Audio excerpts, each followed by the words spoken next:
À quoi perd-on son temps à discuter des folies de M. Zemmour? Vous êtes en danger. À mes yeux, vous êtes en danger pour notre pays.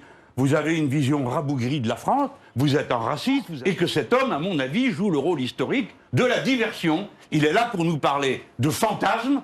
Ce n'est pas la France qui a fauté.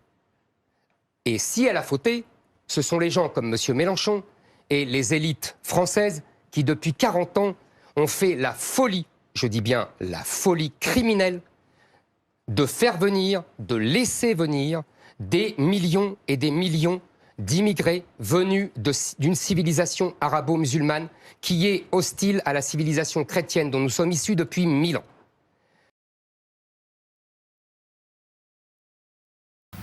Monsieur et Madame Youssef sont algériens.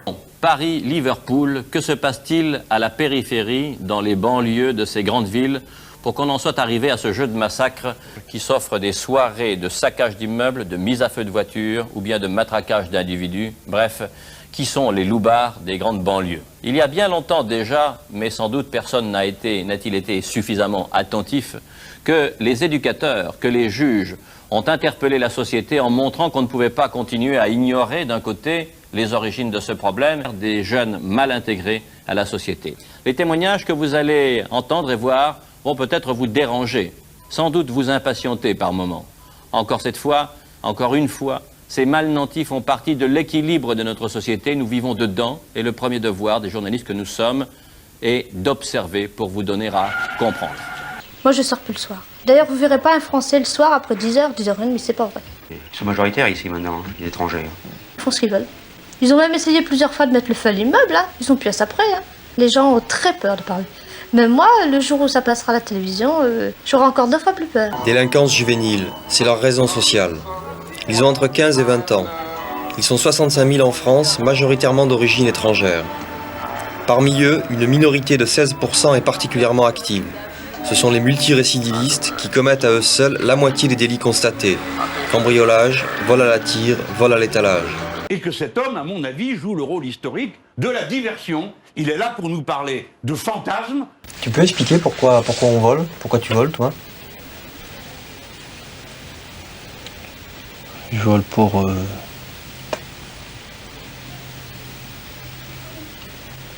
avoir des sous et pour pouvoir m'amuser bien comme je voudrais. Comment s'amuser?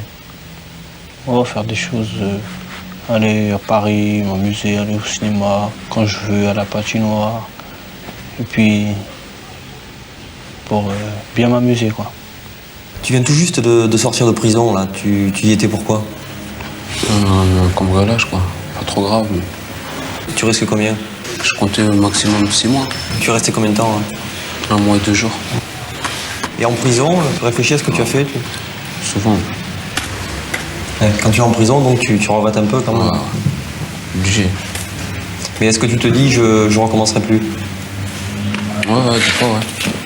Alors, je te pose la question parce que quand on s'était vu la première fois il y a 2 mois, tu m'avais dit oh non, maintenant c'est fini, je ferai plus le cambriolage, j'ai passé 18 ans donc je risque d'être condamné beaucoup plus durement, je ferai plus de cambriolage. Et puis 2 mois après, tu te retrouves. Mais quel type de conneries après tu fais? Après, bon, il y a vol de bécane, cambriolage, etc. Et récemment, tu étais en prison? Ouais, je viens de sortir, il n'y a pas longtemps. Tu as fait combien? 13 jours. 13 jours. Et c'était pour une affaire, quel type d'affaire c'était? C'était pour un cambriolage. Comment ça se passe un cambriolage? Si tu me racontais là, comme ça, un cambriolage. Un cambriolage, d'abord, on se renseigne, quoi. On se renseigne sérieusement et bien où on veut cambrioler. Et on le fait quand ils sont pas là, quand les gens ils partent au travail ou en vacances. Et il y en a 1 ou 2 qui font le guet pendant que les autres ils vont travailler, quoi. Ils vont travailler? Ils vont cambrioler, quoi.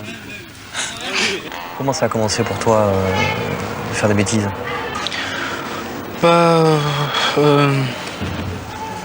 Des fois, on n'allait pas en cours, puis on avait faim, tout ça. Puis des fois, on allait prendre des affaires à manger, des trucs à manger, tout ça. Puis après, ça a été qu'on n'avait pas d'argent, on commençait à prendre des affaires, tout ça. Puis après, ça finit. C'est parce que tu n'avais pas d'argent, donc. Ouais, c'est ça. Tu vas bientôt avoir 18 ans, bon, ça risque d'être beaucoup plus dur si tu te fais attraper. Est-ce que tu y penses à ça? Ah ouais, j'y pense, là. Mais de toute façon, ça y est, c'est arrêté, là. T'as arrêté? Ouais. Mais tu dis c'est arrêté, mais quand on s'est vu la première fois il y a 2 mois, tu nous avais dit, tu m'avais dit déjà c'est arrêté, c'est fini. Et puis cet été, bon, entre-temps, justement, c'est à ce moment-là que tu as fait tes 13 jours, je crois. Ouais, c'est à ce moment-là. Alors c'était arrêté, mais c'était pas arrêté, quoi. Mais je sais pas comment ça s'est passé trop vite, ça. On était ensemble, puis il y en a un qui a dit bon, venez on fait un appartement, on n'avait pas d'argent, rien, puis on a été. On s'est s'entraîner, quoi. Non, c'est pas. Non, on pouvait pas dire non, puis on a accepté. Quand il y a un copain qui propose d'aller faire un appartement, on peut pas dire non. Ah, ça dépend, si on a de l'argent, bah, ça sert à rien de cambrioler, mais si on a rien et tout, puis on a besoin d'argent, il y en a qui s'y vont des fois. Et tu parles d'argent, là, comment ça se passe pour toi l'argent? Tes parents t'en donnent? Ils m'en donnent, mais c'est pas assez. Ils te donnent combien? 50 francs la semaine. 50 francs par semaine, hein? Et ça suffit pas? Non, ça me suffit pas. Que tu t'es déjà arrivé de faire des choses pas tout à fait autorisées? Moi, ce qui m'est arrivé de voler, c'était plutôt des affaires. Bah, j'avais pas d'argent, puis j'étais tentée par une robe ou par un pantalon ou par un t-shirt. Puis bon, comme je pouvais pas l'avoir parce que j'avais pas d'argent, bah, j'ai pris. Bon, puis j'ai réussi, bah. Sinon, s'il fallait l'acheter, bah, je crois pas que j'aurais eu. Mais ce sont des affaires dont tu avais vraiment besoin? Non, que j'avais pas besoin, enfin, qui me plaisaient, quoi. J'aurais bien voulu avoir chez moi. Je sais, comme j'avais pas d'argent, je pouvais pas me permettre de les acheter. Bah, j'ai essayé, j'ai réussi. Et tu t'es jamais fait prendre? Non, jamais. Et tu dis, j'en avais pas vraiment besoin, mais elle me plaisait. Mais en même temps, tu sais que c'est interdit. Ouais, c'est interdit. Et donc, simplement parce que ça te plaisait, tu as pris le risque. Ouais, j'ai pris le risque. Et tu te dis pas que c'était quand même très dangereux et très risqué? Bon, c'est moins risqué que d'aller cambrioler ou d'attaquer une petite vieille ou quelque chose comme ça. Comment ça se passe chez toi, dans ta famille? Bah, chez moi, on est 9. Il y en a, la plupart, ils vont à l'école. Bah, sinon, j'ai que la grande sœur qui travaille. C'est qu'à 30 ans. Et puis mon père. Ils sont les 2 à travailler chez moi. Vous avez été cambriolé récemment. Comment est-ce que ça s'est passé? Ben, ils sont rentrés par la porte, tout simplement. Avec un pied de biche. Qu'est-ce qu'ils ont pris ici? Leurs caméras, bijoux surtout. Tous les bijoux. Hein. Et vous savez qui fait ça ou... Bah, c'est la bande de jeunes. Hein. C'est les jeunes qui traînent par ici. Hein. On n'est pas affirmatif, mais... Disons qu'on a des doutes. Comment vous vivez ça psychologiquement? Bon, maintenant, au début, on faisait appel aux lois aussi, hein. Mais maintenant, bon, on ne dit plus rien. Hein. Au début, quand j'avais ici, j'ai essayé de les foutre dehors. Mais maintenant, je ne dis plus rien. Hein. Et vous savez qui fait ça ou... Bah, c'est la bande de jeunes. Hein. C'est les jeunes qui traînent par ici. Hein. On n'est pas affirmatif, mais... Disons qu'on a des doutes. Et s'il rentrait à nouveau dans votre appartement, qu'est-ce que vous... Ah bah alors là, il devrait faire à moi. Hein. Ah, dis donc. Laisse-le parler. Bah, attention à vos pattes, les gars. Là, on va y tirer dans les pattes quand on va repasser, tu vois ce que ça fait. Comme des chéris sur le fauteuil et tout, allons-y. Qu'est-ce que vous en pensez? Laisse-les parler, laisse-les. Je l'ai remis. Laisse parler, on verra bien. Non, mais qu'est-ce que vous pensez en général des réactions des gens à votre égard comme ça? Parce que c'est pas un point de vue... Pourquoi ils viennent pas nous le dire en face? Mais il faut qu'ils viennent le dire en face. Est-ce qu'on pense aux gens qu'on va voler? Bah non. Robert, qu'est-ce que t'en penses, toi? T'as pas de réaction à ce témoignage?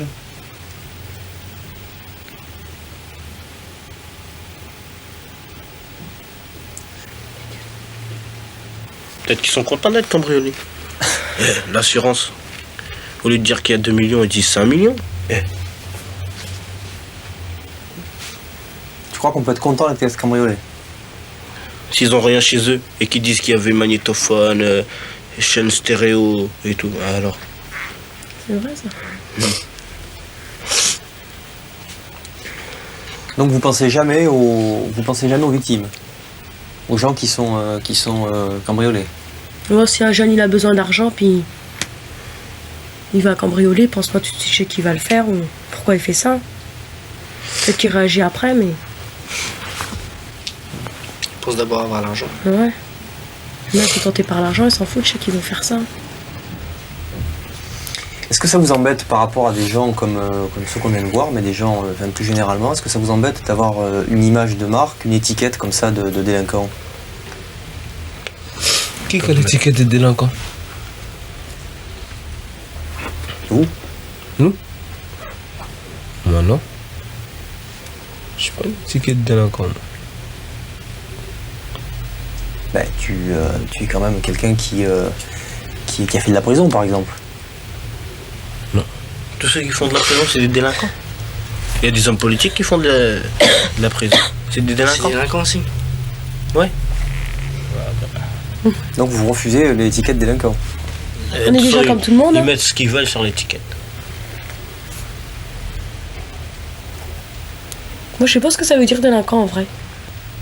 Non mais soyons sérieux, il y a quand même des raisons concrètes. Je veux dire, vous avez tous plus ou moins eu affaire avec la police, avec la justice, avec la prison. Donc, maintenant, tous les jeunes, c'est des délinquants de toute façon. Alors, il n'y a pas de problème là-dessus. Tous les jeunes. Et toi, Robert, tu refuses cette étiquette?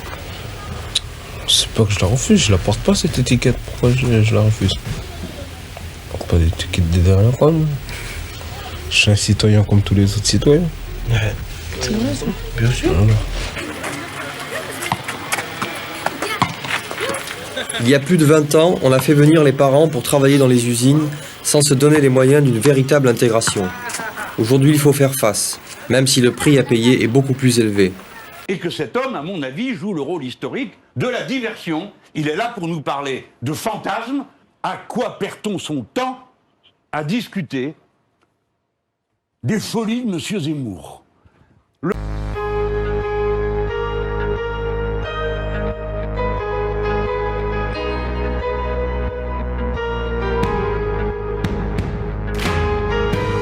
France, parole au peuple.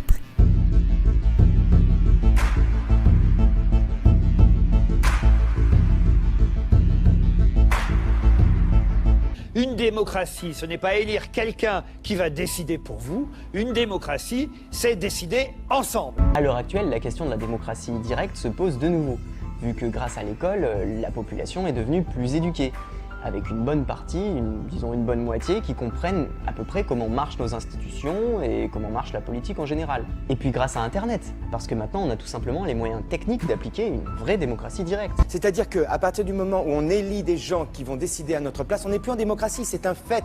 Une démocratie, ce n'est pas élire quelqu'un qui va décider pour vous. Une démocratie, c'est décider ensemble.